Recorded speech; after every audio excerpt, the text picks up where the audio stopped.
பார்க்கிறோம். தெருக்கூத்து மூலம் கற்றல் கூத்து நடத்தி காட்டும் கலை பிரியை. வாழும் தமிழை கூழாங்கல்லில் செதுக்கி பாடம் நடத்தும் தமிழடி. யார் இவர்? திரை காட்டட்டும்.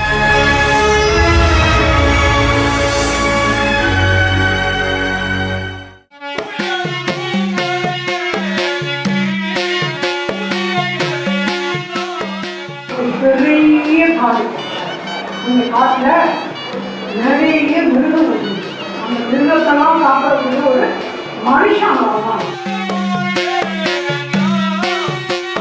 தமிழ் மொழி வெறும் தொடர்பு மொழி மட்டுமல்ல, அது பண்பாட்டில் ஊறிக் கிடக்கும் உயிரும் மெய்யும் கலந்த தாய்மொழி என்பதை மெய்ப்பித்து வருகிறார் தமிழ் ஆசிரியரான ஹேமலதா.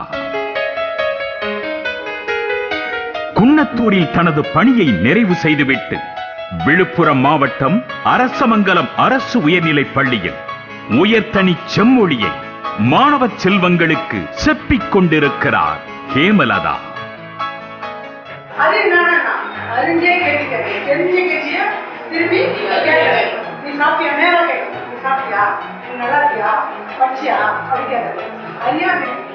உரைநடையும் செய்யுளும் கலந்த பாடத்தை தேனும் தினைமாவும் கலந்து கொடுத்து உலகின் தலைமூத்த மொழி தழைத்தோங்க தலைமுறை தாண்டி கடத்தி வருகிறார்.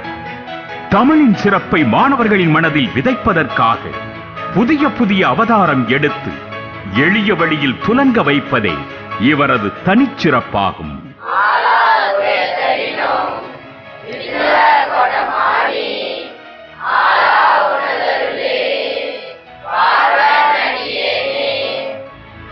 இவர் கைப்பட்டு மூங்கில் பனைபொருள்கள் கூழாங்கற்கள் ஆகியன அகரம் கற்பிக்கும் கருவிகளாக மாற அன்னை தமிழுக்கான தமிழ் பண்ணையாக மாறுகிறது இவரது வகுப்பறை.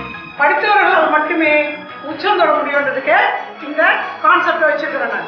பெருந்தொற்று காலத்தில் இந்த உலகம் முகக்கவசத்திற்குள் முடங்கி கிடந்த போது தனது சொந்த செலவில் தமிழ் பாடங்களை அனிமேஷன் என்ற இயங்கு படமாக தொகுத்து அதை பென்டிரைவில் ஏற்றி 10ஆம் வகுப்பு மாணவர்களின் வீட்டு படியேறி சென்று கல்வி கவசமாக நின்று காத்தார்.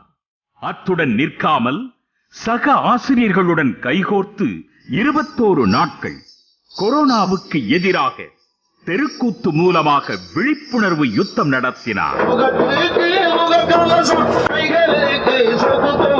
கொரோனாவால் பெற்றோர்களை இழந்த குழந்தைகளை ஆற்றுப்படுத்தும் உளவியல் நிபுணராகவும் மாறிய இந்த தாய் பாலியல் சீண்டல்களுக்கு உள்ளாக்கப்படும் பெண்களின் பக்கம் நின்று நீதிக்காக போராடும் தேவதையாக மாறுகிறார்.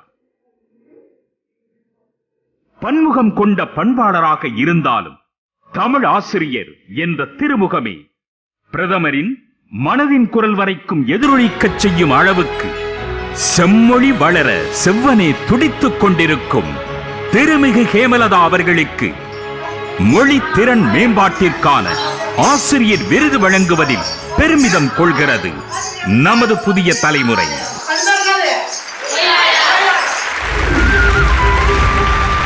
மொழித்திறன் மேம்பாட்டுக்கான சாதனையாளர் விருதையும்